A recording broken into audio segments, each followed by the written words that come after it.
Voilà, bonjour à tous. Votre question a été simple. Quels sont les rapports des négociations sur la crise sécuritaire de Doha? Bon, je vais vous lire les rapports de ce qui s'est passé.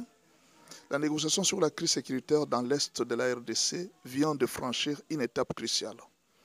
Un accord préliminaire a été remis aux parties prenantes. Quelles sont les parties prenantes? Donc cette fois-ci, vous devez d'abord savoir qu'il y a une spécialité. La spécialité, c'est laquelle? C'est que dans le temps, c'était entre le M23 et la RDC à Doha. Maintenant, cette fois-ci, ça a été entre les trois, c'est-à-dire la RDC, le Rwanda et le gouvernement congolais. Donc, les Américains ont compris que le Rwanda était en train de jouer le double jeu, de faire comme si le M23 était à part, alors que le Rwanda et le M23, c'est la même chose. C'est pourquoi cette fois-ci, les Américains ont pris la décision de mettre tout le monde là, sur la même table de négociation, pour dire que M23 égale à Rwanda. Donc, disons que la RDC était en signature entre il y avait une signature entre le Rwanda, la RDC et le mouvement terroriste M23 AFC. En attendant la signature de l'accord définitif dans les 48 heures, c'est-à-dire aujourd'hui, lundi, ce que je vous dis là, ça s'est fait samedi. Donc aujourd'hui, lundi, il devait y avoir la signature de l'accord définitif. Deuxièmement, les USA, les Américains, ont exigé à l'Émirat arabe du Qatar que les délégations rwandaises, congolaises et du M23 AFC soient retenues administrativement à Doha. C'est-à-dire, jusqu'à lundi aujourd'hui, il n'y a personne qui devrait quitter Doha.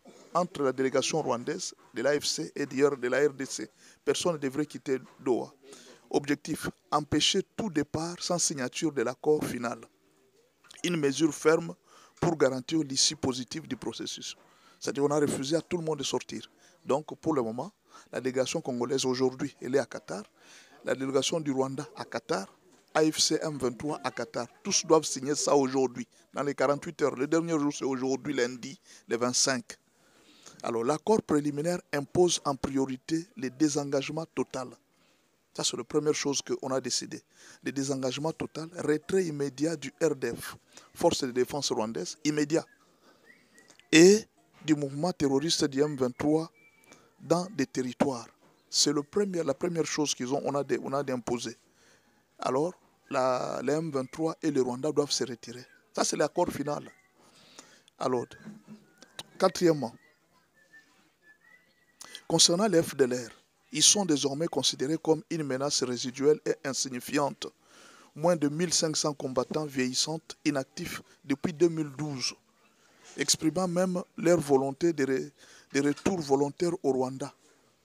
Donc, les États-Unis et le Qatar ont décidé que pour les FDLR, on n'en parlera plus. C'est une histoire déjà passée. Ça, c'est l'autre décision qu'ils ont prise. Troisièmement, les USA exigent la dissolution pure et simple du M23 AFC, sans possibilité de mutation en parti politique. Aucun statut légal ni reconnaissance politique pour ces mouvements criminels. Il n'y aura pas de parti politique qu'on va appeler AFC. Il n'y en a pas. En tout cas, il n'y en a pas. Il faut oublier ça. Il n'y aura pas un parti politique où on dira que non, ça c'est l'AFC, ça c'est non, il n'y en a pas.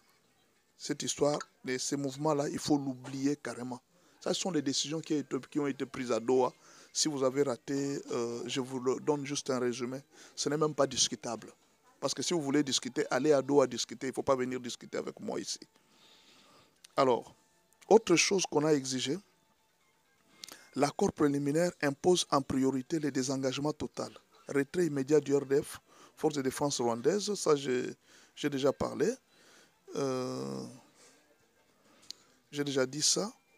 Les USA exigent la dissolution, donc le M23 ne sera même pas un parti politique. 6. L'accord interdit catégoriquement les mixages et les brassages au sein des FARDC. C'est interdit. 2. Les dialogues politiques avec le M23, interdit. Cet accord a interdit. 3. La cogestion des provinces du Nord et du Sud Kivu, interdit. Des pratiques qualifiées de violations graves de la souveraineté nationale RDC, interdit. Un autre point, est également rejeté tout projet de fédéralisme imposé par les armes, perçu comme une atteinte intolérable à l'intégrité territoriale de la RDC. Le Rwanda est tenu pour responsable de toute nouvelle dérive du M23 dans l'Est congolais. C'est-à-dire, si aujourd'hui il y a une guerre, il y a un trouble qui vient de se passer à l'Est du Congo, c'est le Rwanda qui sera tenu pour responsable. Alors, cet accord répond aux vœux du commandant suprême de FARDC et de la PNC, le président Félix-Antoine Tshisekedi, qui a toujours martelé son refus de tout mixage et brassage. Alors, c'est un pas historique vers la restauration de la paix et de la souveraineté de la RDC. Bon, je pense que vous avez lu. Ça, c'est les rapports de Doha. On a imposé à toutes les parties de signer. Ce qui fait qu'aujourd'hui, les Rwandais, les AFC M23 et les Qatar vont signer. Ils sont obligés de signer. C'est obligatoire. Ce n'est pas quelque chose qu'on s'est imposé. Ils doivent signer aujourd'hui, lundi. Il n'y a pas de discussion là-dessus. Il n'y a pas quoi que ce soit qu'on va discuter encore. Alors, vous m'avez posé la question, je vous ai répondu là où se trouvent les accords. D'accord? Alors, une autre question que vous allez me poser, il y a des inquiétudes que les gens ont. Mais pasteur, la guerre continue sur le terrain, les rebelles sont en train d'avancer, ils menacent Uvira, ils menacent Tanganyika. J'ai suivi HK Today, il a dit que Kabila a tenu une réunion. Dans cette réunion, il a dit, bon, comme Tshisekedi s'entête, et comme il veut se jouer de moi, alors prenez-moi Uvira et Kalemi. C'est une réunion qu'il a prise. Et on a vu effectivement que sur le terrain, les rebelles sont en train de forcer à prendre Uvira et Kalemi. Ils sont en train de se battre pour entrer à Uvira. Bon, en fait, le gouvernement congolais sait ce qu'il va faire. Ça, attendez-vous à ça, le gouvernement congolais sait ce qu'il va faire. Alors, qu'est-ce que je vais répondre? Mon analyse à moi personnellement, je suis pasteur. Je vais d'abord vous parler de l'histoire de Moïse. Dans la délivrance d'un peuple, il y a 3 parties. Dans la délivrance du peuple, quand Dieu intervient pour libérer un peuple, il y a 3 parties. La première partie, c'est le choix d'un libérateur. La deuxième partie, c'est la mise en confiance du peuple envers Dieu. Vous voyez? Et la troisième partie, c'est l'erreur de l'agresseur ou bien l'erreur du dominateur. Dieu va pousser le dominateur à l'erreur. Vous comprenez? Ce sont les 3 parties. Je vous parle de l'histoire de Moïse. Quand Moïse est arrivé en Égypte, la première partie, Dieu a choisi Moïse comme libérateur. La deuxième partie, Dieu a produit des miracles en Égypte pour que le peuple ait confiance en Dieu. C'était ça l'objectif des miracles. Ce n'était pas pour Pharaon, pour prouver que Dieu est puissant, non. Dieu voulait juste montrer au peuple de lui faire confiance, que je suis un grand Dieu, je suis un Dieu puissant. Alors Dieu voulait créer la confiance. Alors la troisième partie, c'était pousser Pharaon à l'erreur pour l'engloutir, pour le tuer. C'était ça ce que Dieu avait fait. Alors, pour pousser Pharaon à l'erreur, Dieu avait endurci son cœur pour que Pharaon continue à faire toujours le mal, malgré tout ce qu'on lui avait donné comme avertissement, malgré que la décision était sortie de lui-même. Pharaon a signé devant Moïse, il a dit, bon, maintenant je libère le peuple, je laisse. C'est tout ce qui se passe à l'Est. Toute cette guerre telle qu'elle s'est passée, Dieu a voulu nous montrer d'abord sa puissance, pour dire que vous avez combattu un pays faible. Vous n'avez pas d'armée, vous n'avez pas de force, mais vous avez combattu plusieurs nations.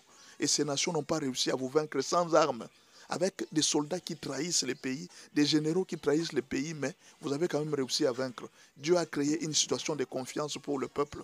Pour le moment, le peuple congolais doit savoir que ce n'est pas par les armes qu'une nation est libérée. Parce que ce que le président Félix est en train de faire, il n'utilise pas les armes, c'est juste un stylo qu'il est en train. Vous avez déjà vu où une guerre qui se termine avec un stylo? Peut-être les gens disent non, la guerre, le langage de guerre, c'est la force. Mais aujourd'hui, là, cette guerre est en train de se terminer avec un stylo. Vous êtes en train de voir, ce sont des signatures qui se font. La guerre se termine. Dieu est en train de nous montrer qu'il est le Dieu des miracles. Mais la dernière étape de la délivrance d'un peuple, c'est pousser l'agresseur ou bien les dominateurs à l'erreur. C'est ce que Dieu avait fait. Il avait poussé Pharaon à poursuivre, malgré sa signature, malgré son accord. Il avait poussé Pharaon à poursuivre. C'était pour le pousser à l'erreur afin qu'on puisse l'arrêter.